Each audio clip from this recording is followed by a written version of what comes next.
अस्सलाम वालेकुम नाज़रीन, प्रोग्राम द न्यूज़ रिव्यू संगत मां हमारे मेज़बान फ़याज़ नाज। नाज़रीन, पाकिस्तान जो वज़ीर आज़म जनाब इमरान ख़ान साहब 4 ॾींहंनि जे चीन जे दौरे खां पोइ वापसि कराची पहुची विया आहिनि, वापसि मुल्क में पहुची विया आहिनि। उन हवाले सां जेको चीन जो दौरो हुयो, उन दौरे में छा छा थियो, उन दौरे जे अंदरि जेके एग्रीमेंट्स थिया, जिन ते गुफ़्तगू थी ऐं उन ते उनजो जाइज़ो वठण लाइ असां मजमूई तरह ते सी पैक जी सूरत हाल जेका आहे उहा हिन वक़्तु कहिड़ी आहे ऐं सी पैक मजमूई तरह ते मुल्क जी इकोनॉमी ते हेल ताईं जेको सी पैक आहे उन कहिड़ा असर विधा आहिनि ऐं अॻिते जा जेके प्रोजेक्ट्स आहिनि उनजो छा इम्पैक्ट पइजी सघे थो, उन ते गुफ़्तगू करण लाइ असां राब्तो कयो आहे मुल्क जे मारूफ़ सनतकार बिज़नेस लीडर इक़्तिसादी माहिर इंजीनियर M.A. जब्बार साहब सां। जब्बार साहब सलाम वालेकुम। वालेकुम सलाम। जब्बार साहब, कीअं था ॾिसो प्राइम मिनिस्टर जो ताज़ो चीन जो दौरो जेको अॼु कंक्लूड थियो आहे? ॾिसो, थोरी देरि लाइ मुंहिंजो ख़्यालु आहे तव्हां बि घणो करे मां ॾिठो आहे जियो पॉलिटिक्स ऐं जियो इकोनॉमिक्स ते तव्हां बि ॻाल्हाईंदा आहियो। थोरी देरि लाइ जेकॾहिं असां हिन दौरे जी अहमियत खे उन पस मंज़र में ॾिसूं त जेके हिकिड़ो यूनिपोलर इकोनॉमी खां वरी जेको आहे सो ग्लोबल सिस्टम जेको आहे सो बाइपोलर ॾे मूव पियो थो थिए, जंहिंमें चाइना ऐं रशिया जेको आहे उन्हनि जी जेको आहे सो पाण में हिकिड़ी क्लोज़ रिलेशनशिप ऐं हुन पासे वरी जेकॾहिं असां ॾिसूं त ताइवान ऐं चाइना, यूक्रेन ऐं रशिया, तव्हां ॾिसो त ॿई ॻाल्हियूं जेके आहिनि से केतिरे हद ताईं अख़बारुनि जी ज़ीनत ठहनि थियूं।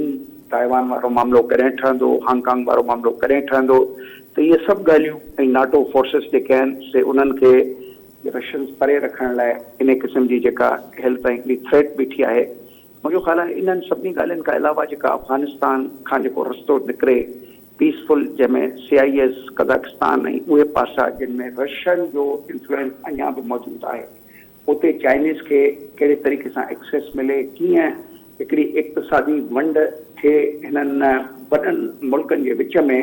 मुंहिंजो ख़्यालु आहे इहा सॼी हिकिड़ी डायनेमिक्स आहे, जंहिं डायनेमिक्स में पाकिस्तान जी हैसियत जेका आहे सा तमामु वॾी कोन्हे, पर पाकिस्तान जी हैसियत जोग्राफिकली काफ़ी जेका आहे सा अहमियत जी हामिल आहे।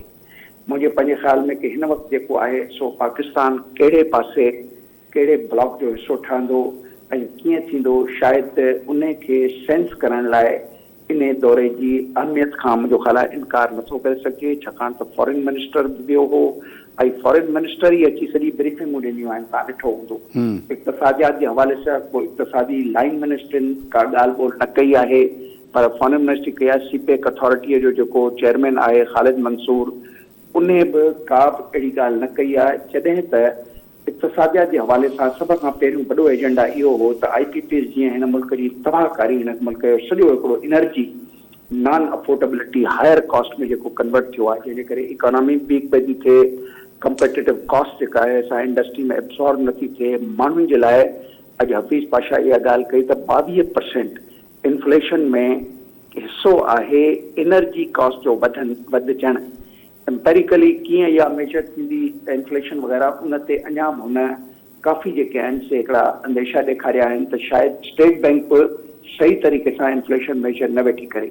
त इन्हनि सभिनी ॻाल्हियुनि जे हवाले सां इहा ॻाल्हि तव्हां ॿुधी हूंदी त CPEC में आयल जेके पावर प्रोजेक्ट्स आहिनि उनखे बि रीनेगोशिएट करण जी ज़रूरत आहे, जंहिंजो इसरार इंडिपेंडेंट इकोनॉमिस्ट खे ज़रूरु हो, पर जेको ख़ालिद मंसूर आहे उहो छाकाणि त IPP जो नुमाइंदो आहे ऐं IPP जे हवाले सां हुन केस बि कयो हो इंटरनेशनल कोर्ट में, इन करे उन तमामु हिकिड़ो मध्यम लफ़्ज़नि में। अच्छा जब्बार साहब, हिन जेको एग्रीमेंट जो जेको सभ खां वॾो आउटकम जेको आयो आहे उहो फ्राइडे ते जेको हिननि जी 8वीं जॉइंट जेका आहे जेको असांजो कोऑपरेशन कमेटी आहे JCC जंहिंखे चवनि था, उन जेका मीटिंग थी, उन में जेको बुनियादी जेको ॻाल्हि जेका सभ खां वधीक अहम ॻाल्हि जेका थी आहे उहा थी आहे agreement on industrial cooperation, framework agreement on industrial cooperation. तव्हांजे ख़्याल में सनतुनि जी तरक़ी जे लाइ कुझु ॾींहं पहिरियों तव्हांखे यादि हूंदो त ख़ुदि एशियन डेवलपमेंट बैंक जी बि रिपोर्ट आई आहे जंहिंमें चयो वियो आहे त पाकिस्तान खे कॉरिडोर डेवलपमेंट ते फोकस करणो पवंदो। उनमें SEZs जी ॻाल्हि कई आहे, स्पेशल इकोनॉमिक ज़ोन्स जी। त उते जेको आहे हिन भेरे जेको आहे इहो चयो आहे त चीन जेका आहे इंडस्ट्रियलाइज़ेशन ख़ुदि हिते शिफ्ट कंदो, इंडस्ट्री हणंदो चीन, ऐं उन सां गॾोगॾु हीअ जेको जॉइंट जेको हिन जी कोऑपरेशन कमेटी आहे उहा दुनिया मां बि सनतकारनि खे चवंदी त उहे स्पेशल इकोनॉमिक ज़ोन्स जे अंदरि अची सनतूं हणनि। इहा ॻाल्हि केतिरी वाइबल आहे, केतिरी पंहिंजो अमल दरामद जे लाइक़ आहे, छाकाणि त पाकिस्तान जे अंदरि जिते कास्ट ऑफ डूइंग बिज़नेस एॾी महांगी आहे, जिते बिजली गैस ऐं इहे मामला आहिनि, उते असांजे स्पेशल इकनॉमिक ज़ोन्स जी वधारे लाइ, उनखे तरक़ी जे लाइ हिन वक़्तु एनवायरमेंट तव्हांखे लॻे थो का आहे, या उन हवाले सां का इहो को वॾो ब्रेक थ्रू थी सघे थो मुल्क जी मईशत लाइ? ॾिसो, तव्हांजे हिन आख़िरी अल्फाज़नि सां गॾु मां जो पोइते वेंदुसि, जीअं तव्हां ॻाल्हायो आहे, तव्हां जेका आहे सा इहा ॻाल्हि ॿुधी त छा इम्कानात आहिनि। जेकॾहिं चइजे त एनवायरमेंट जेका आहे सभु बिल्कुलु उन में के इम्कानात कोन्हनि। एनवायरमेंट में जेका बि FDI अचे वेठी, उहा FDI जो हाल इहो आहे त इकोनॉमिक लैंग्वेज में चइबो आहे कम्पिटेटिव जेको आहे सो कम्पिटेटिव एनालिसिस। कम्पिटेटिव एनालिसिस में पाकिस्तान जी सभ खां जेको आहे मज़बूत इंडस्ट्री जेका आहे सा टेक्सटाइल एंड क्लोथिंग आहे, जंहिं ते अधु फॉरेन एक्सचेंज अर्निंग जो इनसार आहे। उन में FDI आई आहे $300 मिलियन। हाणे मूंखे थोरी देरि लाइ वरी मां तव्हां पोइते तव्हांजो जेको तव्हां पुछो आहे उन में त हाणे इन सॼे हवाले सां एनर्जी कॉस्ट तव्हांजे साम्हूं आहे, ₹25 ताईं हाणे पहुची वई आहे। शायदि कराची इलेक्ट्रिक सप्लाई त तव्हां 2 महीननि में 30 ऐं ₹32 ॾिसंदो। उहे हिकिड़ियूं स्ट्रक्चरल फ्लॉज आहिनि जंहिं ते मां हींअर नथो ॻाल्हायां। हाणे पोयां वरी अचूं त छा इंडस्ट्रियल कॉपरेशन इहा आहे। मां पोइ 2 हफ़्तनि में 4 मीटिंगूं कयूं आहिनि BOI में। BOI जेका आहे सा हिन वक़्तु हिकिड़ो 3 सालनि जो हिकिड़ो रोलिंग ग्रोथ प्रोग्राम जंहिंमें हो बोर्ड ऑफ इन्वेस्टमेंट जी ॻाल्हि था कयो न? हा, बोर्ड ऑफ इन्वेस्टमेंट बि, जंहिंमें हो 3 सालनि जो हिकिड़ो रोलिंग स्टॉक इंडस्ट्रियल प्रोग्राम पिया ठाहिनि, जंहिंमें CPEC खे बुनियादी तौर ते ॾेखारियो वियो आहे त उनजे सहकार सां या उनजे जेको आहे सो चीनियुनि जे मदद सां जेको आहे सो इन असां इंडस्ट्रियलाइज़ेशन खे हथी ॾींदासीं। पर सभ खां वॾो सुवाल जेको मां चीफ इकोनॉमिस्ट खां कयो हो उहो इहो हो त मैक्सिको ऐं मोराको उहे हिकिड़े 2 क़िस्म जे रीजनल इंटीग्रेशन में आहिनि। मथां उन्हनि जे हिकिड़ो अम्ब्रेला आहे। उन्हनि त तमामु घणी तरक़ी कई, एक्सपोर्ट बि वधाया, इंडस्ट्रियलाइज़ेशन बि थी। छा पाकिस्तान CPEC में इहा डोमेस्टिक स्ट्रेंथ या मज़बूती हासिल करे सघंदो आहे? न। फ़िलहाल हुनजो जवाबु जेको आहे सो हुन वक़्त जे घटिताई जे करे कोन हो, पर ॿिए दफ़ा हुन खां सवाल ज़रूरु पुछंदासीं ऐं उहो सवाल तमामु घणो आम आहे। हाणे वापसि अचूं तव्हांजे पहिरें ॻाल्हि ते त इन CPEC जे हवाले सां छा स्टेटमेंट आयो आहे। स्टेटमेंट तव्हां ॿुधो, मां ॿुधो त बाबा धाबे जी जेका आहे, जेका सिंध में त जेका बि डेवलपमेंट थींदी आहे उहा तव्हांखे ख़बर आहे त उनजा जेको आहे सो अंग अखर न तव्हांखे सम्झ में ईंदा न मूंखे सम्झ में ईंदा। एनीवे, धाबे जी प्रोजेक्ट जेको आहे सो पंहिंजी जाइ ते स्टेगनेंट आहे, अञा ताईं हली न सघियो आहे। तव्हांजी जेका आहे सा बोस्तान जेको बलूचिस्तान में आहे, उन में अञा ताईं गैस कोन आई आहे, बिजली कोन आई आहे। अच्छा, सिंध जे हवाले सां पैसा मंज़ूर थिया आहिनि बिजलीअ जा, गैस जा पैसा फेडरल गवर्नमेंट ॾेई चुकी आहे। उन खां अलावा जेको आहे पाणी हिननि वटि पाण आहे जेको ॾेई सघनि था, पर उन जे बावजूद बि SCG न वेठो हले। उन ते प्राइम मिनिस्टर बि ॻाल्हि कई आहे। हाणे बि CPEC जे हवाले सां इहे 3 ॻाल्हियुनि जी निशानदेही थी आहे। रशाकाई जे बारे में थी आहे, केतिके में, ऐं सिंध में दावेची ते थी आहे, हुन ते थी आहे त इन्हनि खे जल्दी तकमील कयो। ऐं रीलोकेशन जी ॻाल्हि थी आहे। तव्हां इहो ॿुधी हैरान थी वेंदो त हिन वक़्तु सिंध में हिकिड़ो स्पेशल इकोनॉमिक ज़ोन आहे जंहिंजो नालो अथव national industrial park. National industrial park में हिकिड़ी कंपनी बि को चीनी सहकार सां कोन अथव, रीलोकेशन कोन्हे। कोरियन्स कंपनी नालो था वठूं, कमर्शियल गाॾी आहे किया, उनखे 200 एकड़ ज़मीन मिली आहे। यमाहा जेका जापानी आहे उनखे 50 एकड़ मिली आहे। जापानी जेको आहे सो ग्लास जेको आहे इंडस्ट्री आहे उनखे मिली आहे। उन खां अलावा ॿिया जेको आहे सो हिकिड़ो व्हील्स ऐं ॿियूं जेके आहिनि, माना 200-300 एकड़ ज़मीनूं 4-5 माण्हुनि खे ॾेई पूरो CPEC ख़तमु थी वियो हिते। हाणे इहा आहे डेवलपमेंट जेका जंहिंमें चाइनीज़ जो को बि हिते स्टेक कोन्हे, न उन्हनि जी प्रेजेंस आहे। हाणे वापसि अचूं, हिकिड़ी ॿी ज़मीन जेका आहे 1500 एकड़ जेका सिंध सरकार जी आहे, उहा हुकूमत खणी करे उनखे बि CPEC में आणे वेठी। उहा कराची स्टील मिल जे अहाते में आहे। स्टेटमेंट तव्हां वटि छा आहे ऐं मूं छा पढ़ियो आहे त बाबा चाइनीज़ रीलोकेट कंदा पंहिंजी इंडस्ट्री। चाइनीज़ कहिड़ी इंडस्ट्री लोकेट कंदा? पहिरीं ॻाल्हि त हिनखे मॉडल ठाहिण जी ज़रूरत आहे। इहा ॻाल्हि मां BOI में बि कई हुई त मॉडल त पहिरें ठाहियो त कहिड़े क़िस्म जी इंडस्ट्री, कहिड़े टेक्नोलॉजी लेवल जी पाकिस्तान में ईंदी जेका 2 हंधनि ते असांखे मज़बूत कंदी। हिकिड़ो असांजी डोमेस्टिक स्ट्रेंथ, माना असां ॿाहिरां शयूं घटि घुराईंदासीं ऐं उहे असांजे लाइ वापराइण जो हिकिड़ो ज़रियो हूंदियूं। ॿियो एग्ज़ैक्ट उहा इहा ई ॻाल्हि industry- तव्हांखे यादि हूंदो त जेको स्टेट बैंक पंहिंजो एशियन डेवलपमेंट बैंक जेको पाकिस्तान जे सीपैक जो जेको एनालिसिस कयो आहे, उनमें चयो आहे त पाकिस्तान जे कंपेरेबल जेके इकोनॉमीज़ आहिनि उन्हनि में जेको पंहिंजो जेको मैन्युफैक्चरिंग जो कंट्रीब्यूशन आहे GDP में उहो 3% खां मथे आहे, जॾहिं त पाकिस्तान में मैन्युफैक्चरिंग जो कंट्रीब्यूशन 13% जे लॻभॻि आहे, जंहिंजे करे पाकिस्तान जेको आहे एक्सपोर्ट लेड इकोनॉमी थी नथी सघे। उन जे लाइ ज़रूरी आहे त पाकिस्तान खे एक्सपोर्ट लेड इकोनॉमी थियण लाइ पाकिस्तान खे पंहिंजी इंडस्ट्रियल डेवलपमेंट करणी पवंदी ऐं इंडस्ट्रियल डेवलपमेंट लाइ हुननि चयो त इहो जेको सीपैक जे अंदरि जेके स्पेशल इकोनॉमिक ज़ोन्स ठाहिया विया आहिनि उन्हनि ते पाकिस्तान जेकॾहिं फोकस करे ऐं उते जेकॾहिं उनमें उनखे कामयाबी थी त पाकिस्तान इंडस्ट्रियलाइज़ेशन तरफ़ वधी वञी सघे थो। ऐं उहा असांखे हिन प्राइम मिनिस्टर जे हुन में लॻी जेका टियों ॾींहुं जेको JCC जो 8हों जेको इजलास में इहो तय कयो त इंडस्ट्रियलाइज़ेशन जो जेको फ्रेमवर्क जेको आहे उन ते एग्रीमेंट ते सहियूं थियूं। त उन हवाले सां मां पुछणु चाहियां थो त पाकिस्तान जेका तव्हां ॻाल्हि कयो था त उन मां त लॻे थो त पाकिस्तान में इंडस्ट्रियलाइज़ेशन लाइ का इन्वायरमेंट न आहे, न को असांजे इकनॉमिक ज़ोन्स जे अंदरि चाइनीज़ अचनि पिया। हेल ताईं जेके कंपनियुनि खे ज़मीनूं मिलियूं आहिनि तव्हांजे बकौल त उहे कंपनियूं कोरियन आहिनि, जैपनीज़ आहिनि, ॿियूं आहिनि, पर चाइनीज़ जेके आहिनि उहे अञा ताईं न आया आहिनि। छा मुल्क जे अंदरि जेके समूरा special economic zone CPEC related जेके ठहिया आहिनि सभिनी ते इहा सूरत हाल आहे या तव्हां सिर्फ़ु हिते सिंधारनि जी ॻाल्हि था कयो? ॾिसो, यानी पंजाब जो माहौल क़दुरु बहितर ठाहिण जी कोशिशि कई पई थी वञे। उते जेको आहे सो हिकिड़ो यानी कुझु चीनियुनि जी यानी रिपोर्टेडली कुझु JVs चीनियुनि जा थिया आहिनि पंजाब में। KPK में बि हिकिड़ी कोई चाइनीज़ कंपनीअ खे हिकिड़ो 42 एकड़ ॾिना पिया आहिनि। यानी जेसि ताईं तालुका बलूचिस्तान जो त अञा ताईं उहो ज़ोन जेको आहे सो हुन में गैस कोन्हे, बिजली कोन्हे। मुंहिंजे पंहिंजे ख़्याल में उते अञा ताईं अहिड़े क़िस्म जी का रिपोर्ट कोन्हे। सिंध जे दाबेजी में अञा ताईं को चाइनीज़ एप्लीकेंट ई कोन्हे त असां चऊं त उहो उनखे चइबो आहे एंटरप्राइज़िस, यानी हिकिड़ी इकोनॉमिक ज़ोन में जंहिं जेका बि कंपनी लॻंदी आहे उनखे एंटरप्राइज़िस चइबो आहे। पर जेका तव्हां ॻाल्हि कई पंहिंजो जब्बार साहब त जॾहिं इंडस्ट्रियलाइज़ेशन जी ॻाल्हि अचे थी पई त उहा छा इन्हनि इकोनॉमिक ज़ोन्स जे अंदरि इहो तय थियल आहे त किथे किथे कहिड़े क़िस्म जी इकोनॉमी पंहिंजो इंडस्ट्री लॻंदी? छाकाणि त इंडस्ट्री जी जी तव्हां बिल्कुलु इहो क्वेश्चन कयो। इहो मां जॾहिं सिंध इकोनॉमिक ज़ोन डेवलपमेंट कंपनीअ में मां डायरेक्टर हूंदो हुउसि त मुंहिंजूं इहे ई ॻाल्हियूं हूंदो त तव्हां सेंटर में जिते BOI जे अंडर में हिन वक़्तु इहो हिकिड़े क़िस्म जो लुक आफ्टर चार्ज आहे स्पेशल इकोनॉमिक ज़ोन जो, उन्हनि खे तव्हां घटि में घटि वेही करे हिकिड़ी मास्टर प्लानिंग त करायो त पाकिस्तान में जे तमामु ज़ोन्स में थोरी देरि लाइ सवले तरीक़े सां मां ॻाल्हायां थो KPK में उहे कहिड़े शयूं आहिनि जंहिंखे लोकली एक्वायर करे वैल्यू एड करे सघिजे थो।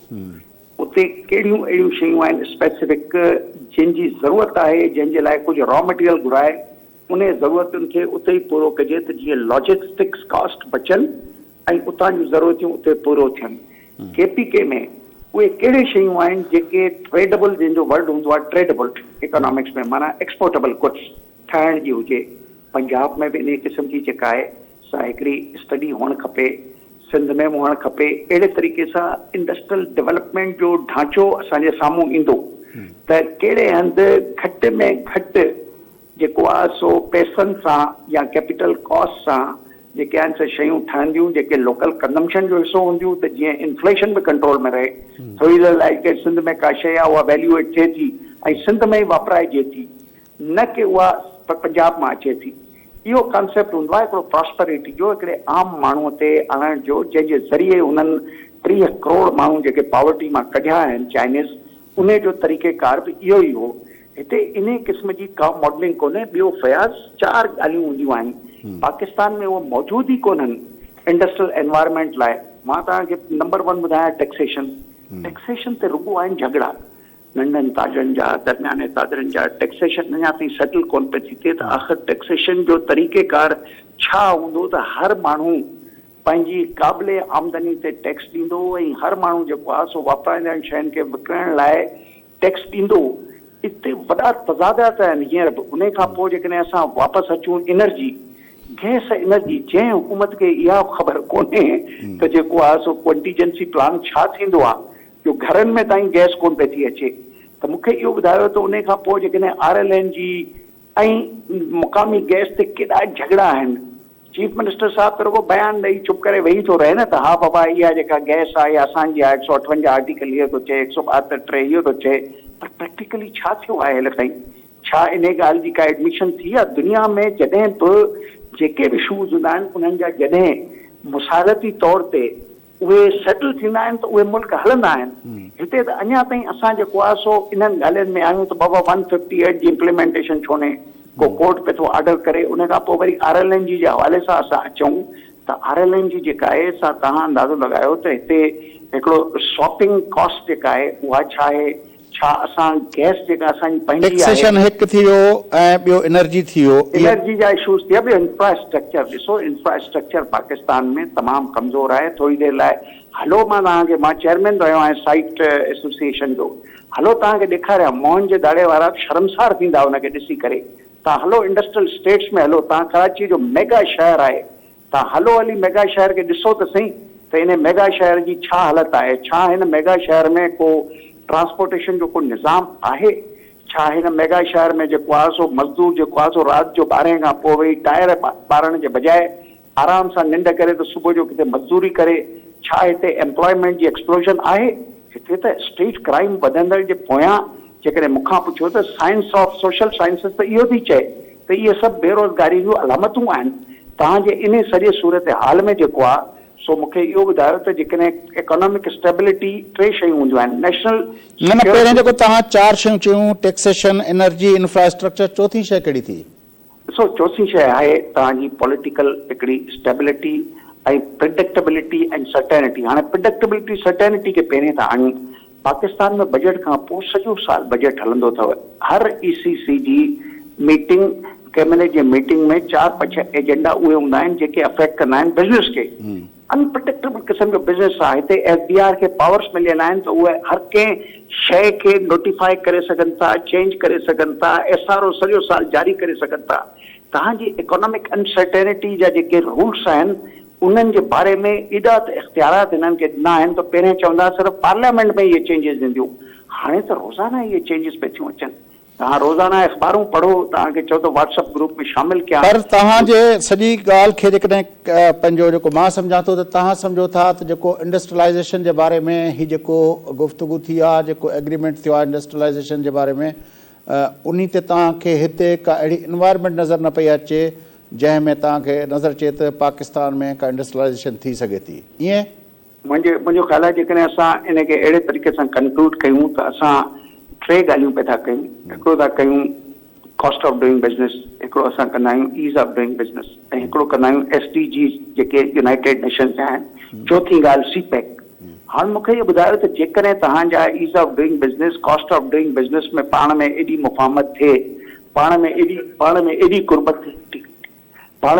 कुर्बत थिए, जंहिं कुर्बत जे करे तव्हां SDG गोल बि हासिल करे सघो, ऐं जंहिं कुर्बत जे करे तव्हां CPEC जे उन माहौल में जेको चाइनीज़ जे इन्वेस्टर्स खे मिलियल आहे उहो पैदा करे सघो त पोइ तव्हांजी ठीकु आहे इन्फ्लो थींदी। न त जेको आहे सो इहो हिमालय लेवल जी हलंदी आहे हेठि, उन हलण खां बग़ैर त तव्हां नथो सम्झा त को इन में के डेवलपमेंट्स अची सघंदी। ब्रदर वॾी महिरबानी इंजीनियर M.A. जब्बार साहब, तव्हां असांखे टाइम ॾिनो। नाज़रीन, मुल्क जा मारूफ़ सनतकार पंहिंजो बिज़नेस लीडर ऐं इक़्तिसादी माहिर इंजीनियर M.A. जब्बार साहब असां गॾु हुआ। पाकिस्तान जो प्राइम मिनिस्टर 4 ॾींहंनि जो विज़िट करण खां पोइ जेको आहे पाकिस्तान वापसि आयो आहे चीन जे दौरे ते। उन दौरे में जेको मेजर अचीवमेंट थी आहे उहा इहा थी आहे त पाकिस्तान ऐं चीन जे विच में जेका सहकार जे लाइ जेका जॉइंट कोऑपरेशन कमेटी आहे JCC जंहिंखे चवनि था, उनजे 8 इजलास में पाकिस्तान अंदरि इंडस्ट्रियलाइज़ेशन जे खे वधाइण लाइ हिकिड़े फ्रेमवर्क जे एग्रीमेंट ते जेको आहे उहो सहियूं कयूं वियूं आहिनि। उहो केतिरो फ़ाइदेमंद थी सघे थो उन हवाले सां गुफ़्तगू हलंदड़ हुई। तव्हां हिकिड़े मारूफ़ सनतकार जा व्यूज़ ॿुधा ऐं इक़्तिसादी माहिर जा व्यूज़ ॿुधा। वक़फ़ो वठूं था, वक़फ़े खां पोइ मोटी प्रोग्राम खे अॻिते वधाईंदासीं।